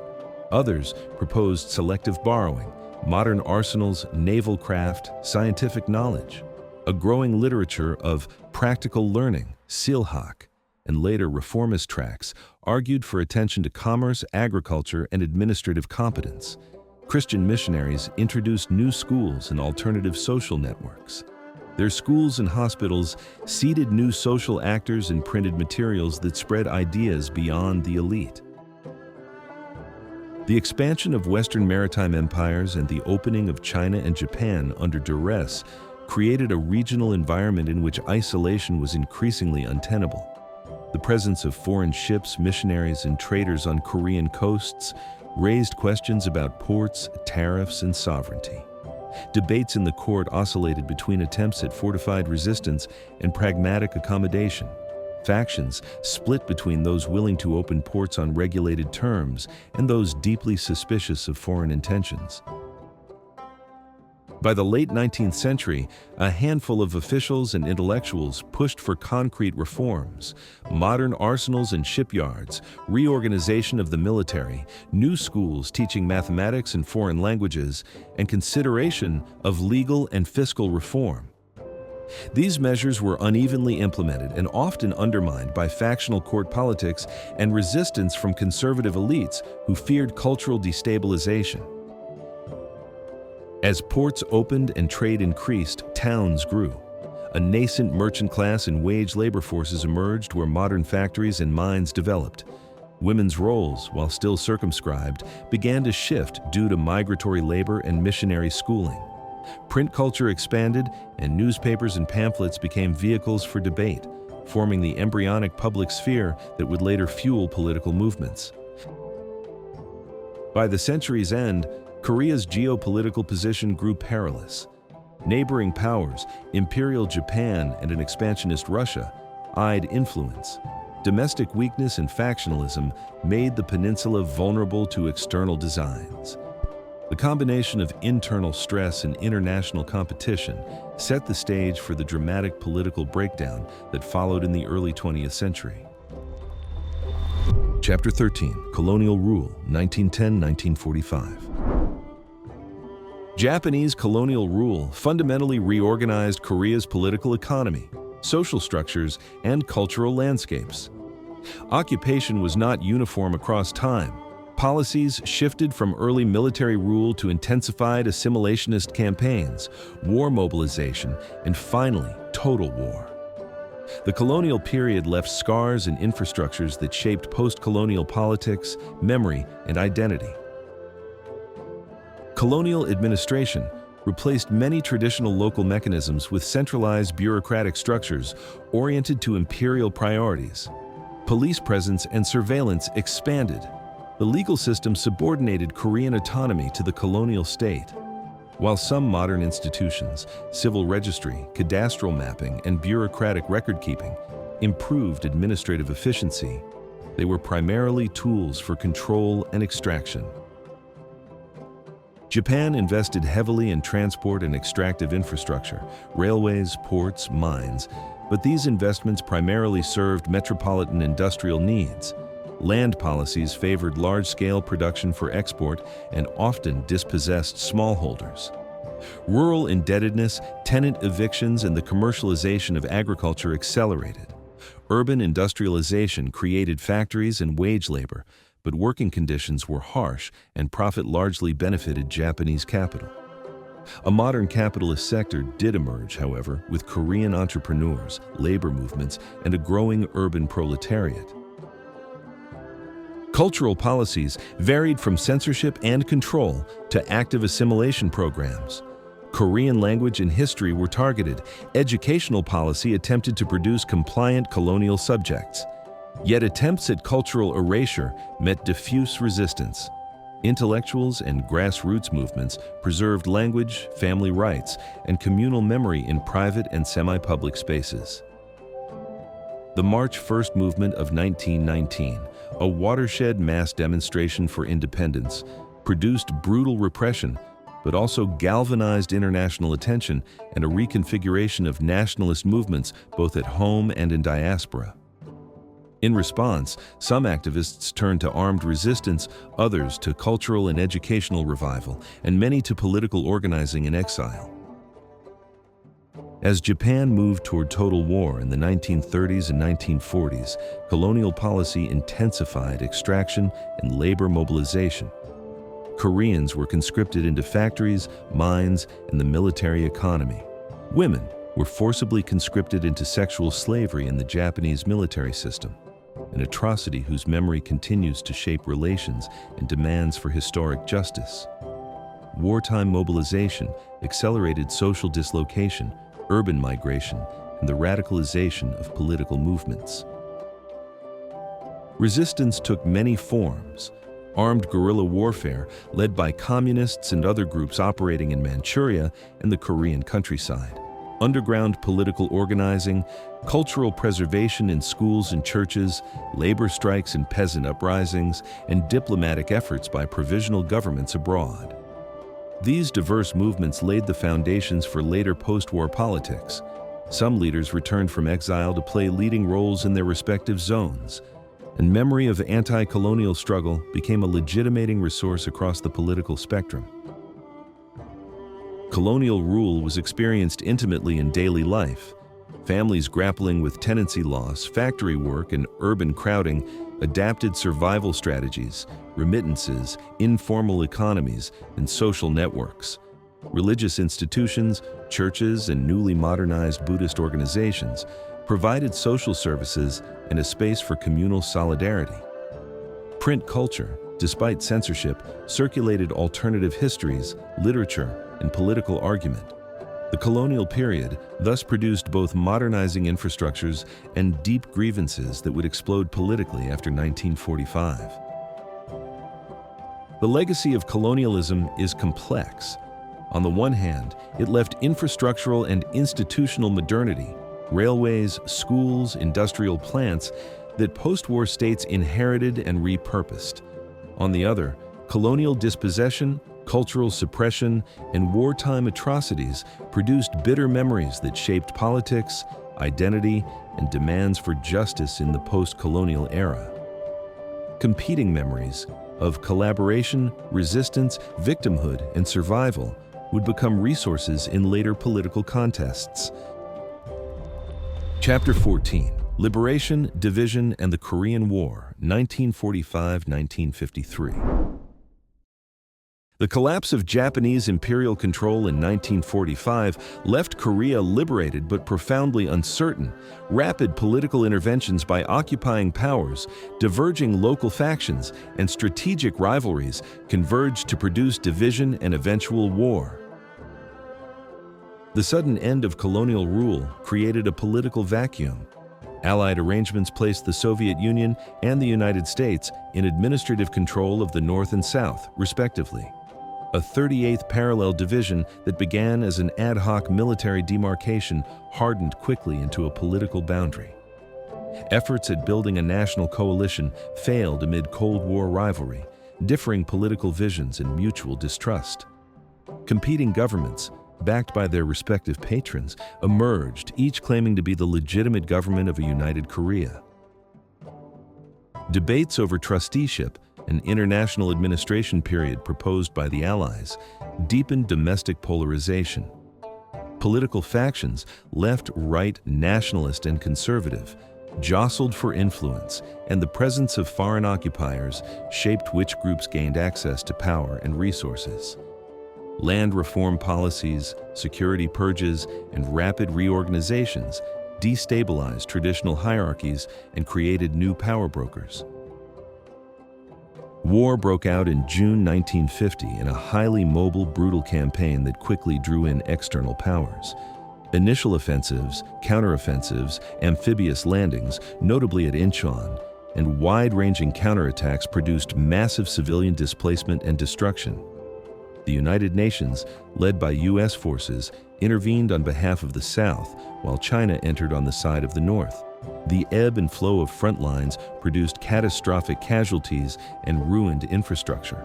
Cities such as Seoul changed hands multiple times. Refugee flows transformed demographics and social structures. The human toll was staggering.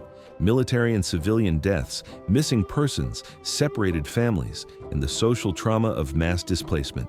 Refugee camps, wartime shortages, and the fracturing of local communities generated long-term social problems. Orphaned children, disrupted education, and fragmented kinship networks. Psychological scars persisted through generations. The 1953 armistice ceased active large-scale fighting, but left Korea divided by a fortified demilitarized zone, DMZ. Neither side signed a peace treaty, and the armistice institutionalized a state of frozen hostility. Politically, the war consolidated different outcomes in North and South. The North deepened single-party control and mobilized society around reconstruction and defense. The South strengthened central authority under leaders who framed themselves as wartime guardians, setting the stage for subsequent authoritarian tendencies. Post-war reconstruction policies differed. Land reform in the South, undertaken under U.S. auspices and partly to undercut communist appeal, redistributed land in ways that reshaped rural politics, while the North collectivized agriculture and pursued heavy industry under central planning. International aid, military assistance, and the needs of reconstruction channeled economic priorities and political allegiances. The war formed central elements of national memory in both Koreas. Commemorations, narratives of heroism and suffering, and contested historiographies would shape diplomatic postures and domestic legitimacy claims for decades. The unresolved separation of families and the continuing presence of prisoners and abductees kept the human cost visible in public life. Chapter 15: The Cold War Era, Divergence of North and South. Following the armistice, the Korean Peninsula became a paradigmatic front of the global Cold War. Yet beneath the ideological framing lay complex domestic projects, state building, economic strategy, and the forging of social orders that responded to war, scarcity, and international patronage. In the North, state building proceeded with urgency. Land reform, nationalization of industry, and the creation of centralized planning institutions were carried out rapidly. Early support from the Soviet bloc and China provided technical assistance and material subsidies. Politics converged around a leader who fashioned a personal and familial cult of personality. Institutions of mobilization, mass organizations, youth groups, and local cells penetrated daily life. The rhetoric of self-reliance, juche, and military first priorities would later crystallize into distinctive governance models. While early industrialization produced significant gains in heavy industry and social services, the centrally planned model also carried inefficiencies that would later cause shortages and economic stagnation. South Korea's immediate post-war decades were politically volatile. Military coups and authoritarian regimes alternated with brief periods of civilian rule. A defining moment was the series of land reforms that redistributed holdings and undermined landlord power, reforms that helped stabilize rural support for certain regimes and opened a market-oriented peasantry. Economic policy in later decades moved decisively toward state-led industrialization. Targeted credit, investment incentives, and export promotion fostered the rapid growth of manufacturing. Political leaders prioritized growth and stability, often at the cost of political liberties. The South's alliance with the United States supplied security guarantees, economic aid, and a Cold War legitimacy that buttressed authoritarian governance. Both societies experienced urbanization, changes in gender roles, and new educational priorities, but in different forms. The North emphasized collectivized social services and mass political education. The South emphasized education as a ladder for individual advancement and as a tool for industrial skill building.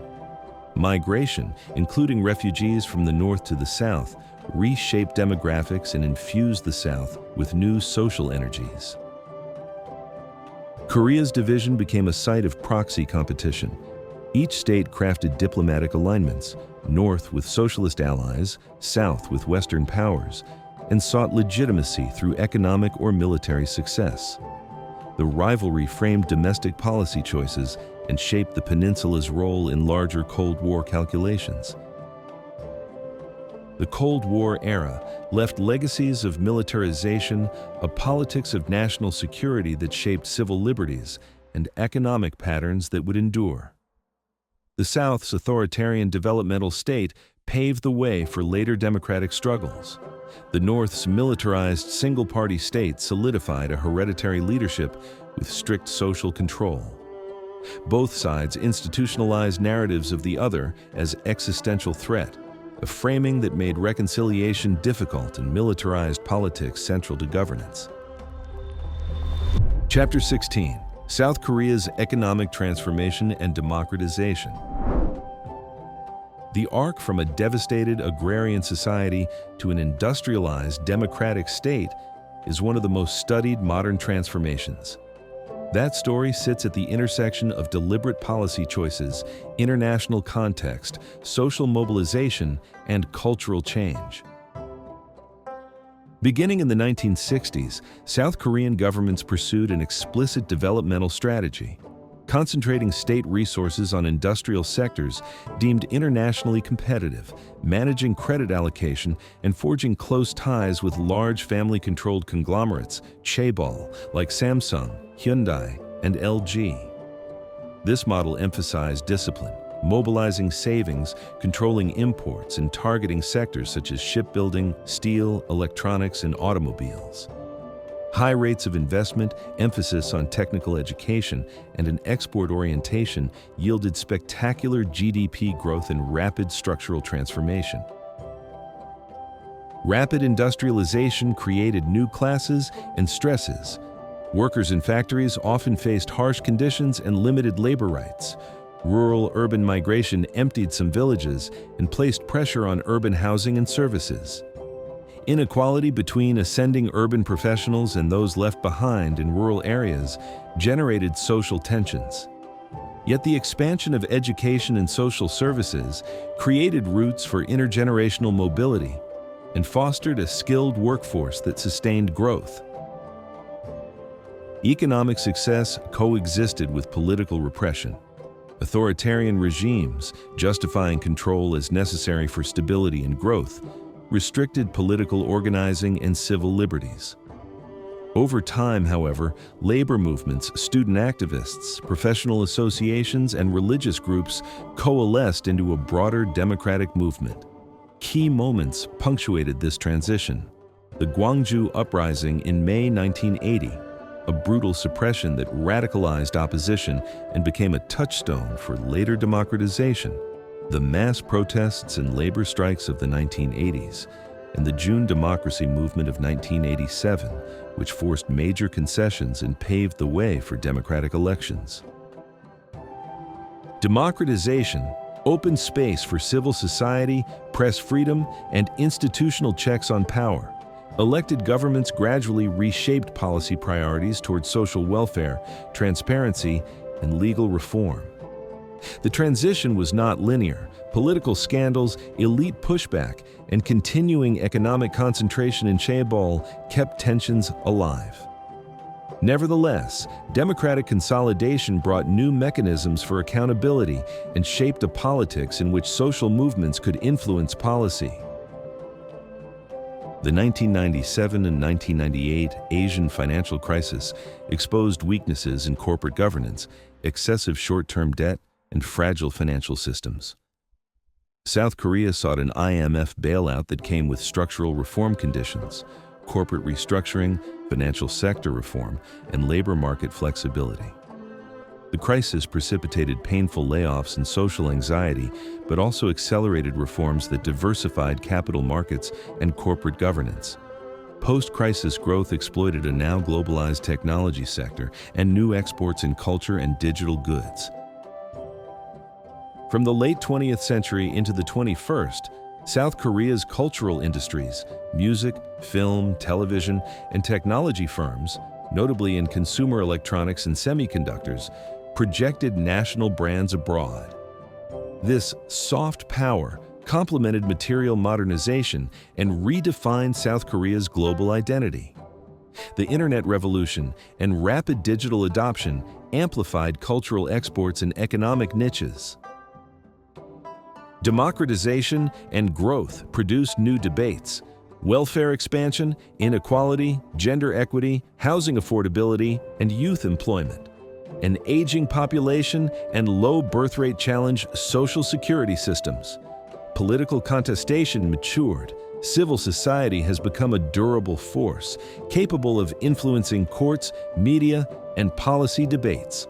South Korea's experience shows how rapid economic transformation can produce durable prosperity and deep social tensions that democracy must continually address. Chapter 17: Contemporary North Korea, State, Society, and Nuclearization.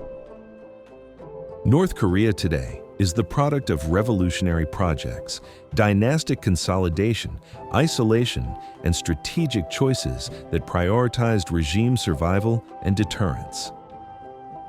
Understanding contemporary North Korea requires attention to political structures, the economy, the social fabric under control and adaptation, and the strategic logic of nuclearization.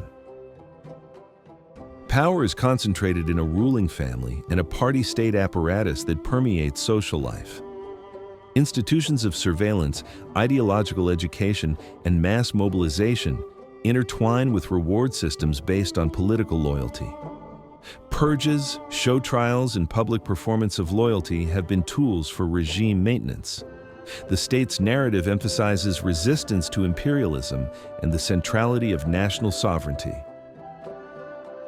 The state-run economy has suffered from chronic inefficiencies, energy shortages, and the collapse of Soviet-era subsidies. In response, informal markets, jangmadang, cross-border trade, and private entrepreneurship at small scales emerged as major survival mechanisms. These markets supply food, consumer goods, and income for many households. The state tolerates and sometimes incorporates market practices pragmatically, though under a continuing ambivalence that alternates between tolerance and crackdowns. Periods of famine and chronic food insecurity, most acutely in the 1990s, left deep social scars. Recovery has been partial and uneven. Humanitarian aid and international isolation have complicated relief efforts. Social services, healthcare, education, and housing are formally universal, but in practice vary greatly by region and political status, producing stark inequalities between privileged cadres and marginalized citizens. North Korea's pursuit of nuclear weapons and delivery systems is the product of a strategic calculus that ties deterrence, regime survival, and international bargaining together. Nuclear capabilities have reshaped diplomatic interactions, attracted international sanctions, and heightened security dilemmas in Northeast Asia.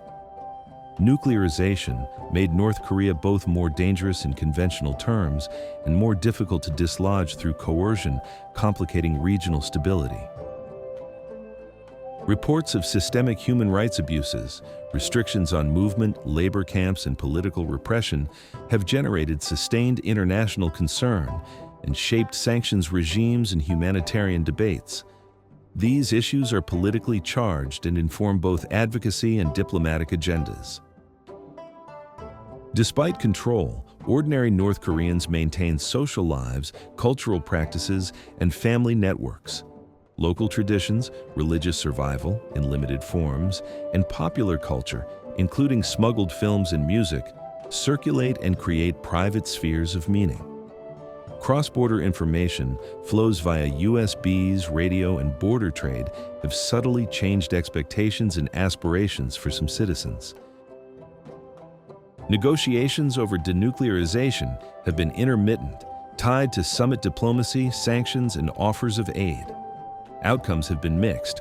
Durable solutions remain elusive as strategic distrust, domestic politics in other countries, and North Korea's own priorities shape bargaining. Any long-term transformation would need to reckon with regime security, economic reconstruction, and reconciliatory political projects, a daunting multi-dimensional challenge. Chapter 18, Contemporary South Korea, Politics, Society, and Global Culture. Contemporary South Korea is a study in contrasts, a high-tech, globally influential society that nonetheless faces deep demographic, social, and political challenges. Its cultural reach and economic success coexist with persistent debates about inequality, work-life balance, demographic decline, and the meaning of national identity in a globalized world. South Korea's party system is competitive and often volatile. Institutions, an independent judiciary, free press, and vibrant civil society have matured, though controversies over corruption and elite capture remain recurring themes. Mass protests and civic activism are routine features of political life. Public opinion and social movements have real electoral consequences. Korea's politics thus combine high civic energy with periodic fragmentation. The economy is technologically sophisticated, with global leaders in semiconductors, telecommunications, and automotive manufacturing. But concentration of economic power in chaebol, labor market dualities, and elevated youth unemployment pose structural challenges. The 1997 IMF crisis remains a touchstone, but the post-crisis era also led to corporate reforms and a new entrepreneurial ecosystem in startups and venture capital. Low birth rates, a rapidly aging population, and long-term care costs strain public finance. Housing affordability, precarious youth labor markets, and a high-pressure education system create social anxieties. Successive governments have sought to expand childcare, reform labor laws, and adjust pension structures. But the pace of demographic change makes policy responses urgent and politically fraught. Gender equality has been an uneven battleground. Women have made gains in education and the professions, yet face glass ceilings, workplace discrimination, and persistent cultural expectations about care work.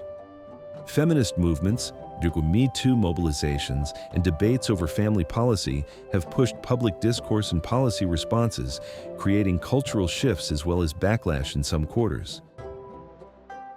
K-pop, cinema, notably internationally recognized films, television dramas, video games, and culinary culture have made South Korea a central exporter of popular culture. This global presence shapes national image, tourism, and cultural diplomacy.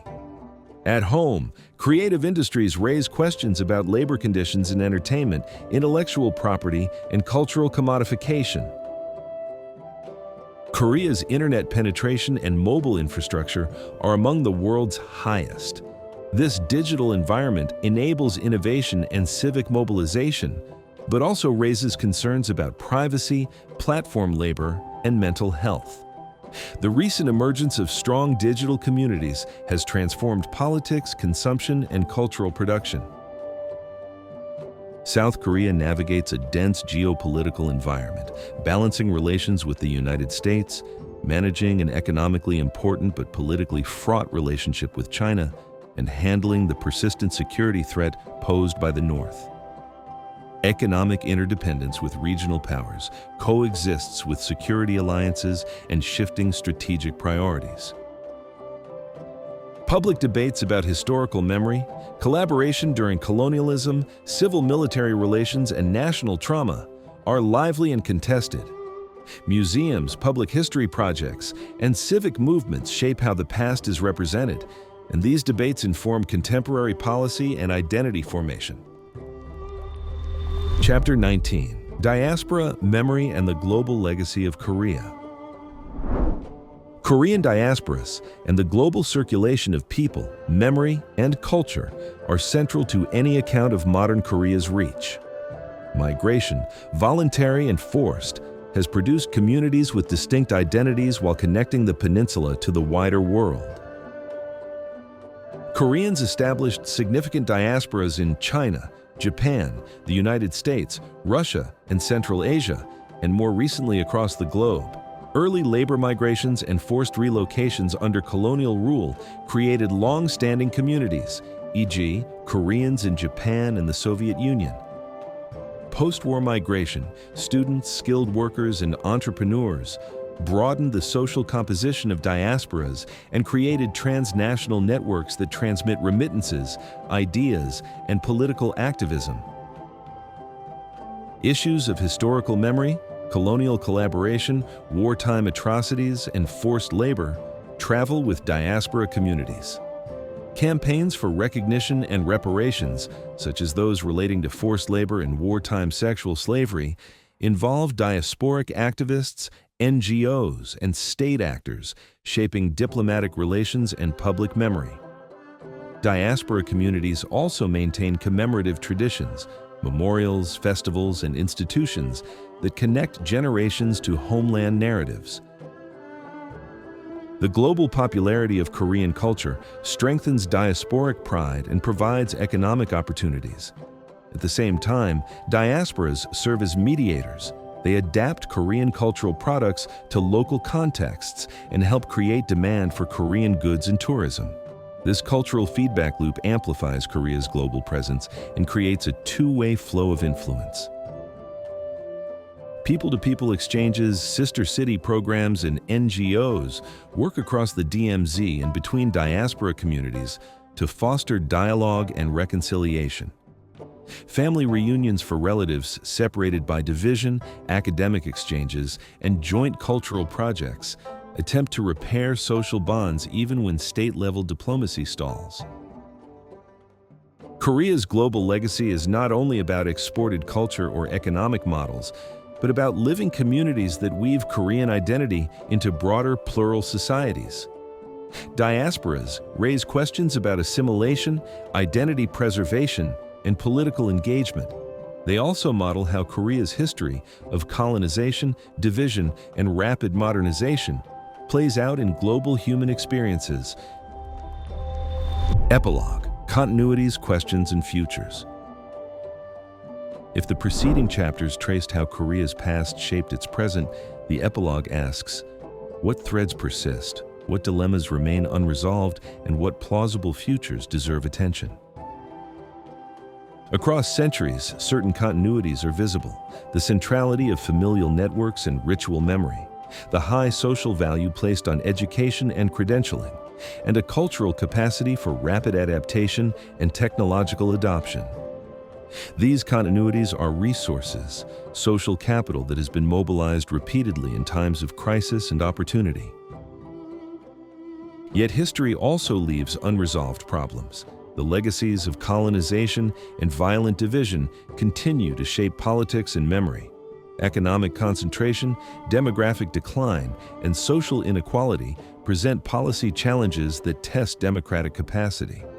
The North-South relationship remains the moral and strategic core of peninsula politics. The humanitarian and political problems stemming from that division persist. Several broad scenarios are plausible. One path emphasizes gradual engagement, incremental confidence building, expanded economic cooperation, and people-to-people ties that slowly normalize relations. A second preserves the status quo. Managed competition, occasional crises, and slow cultural exchange. A third risks renewed conflict, driven by miscalculation or external confrontation. Each scenario depends on choices made by domestic actors and external powers, and none is historically inevitable.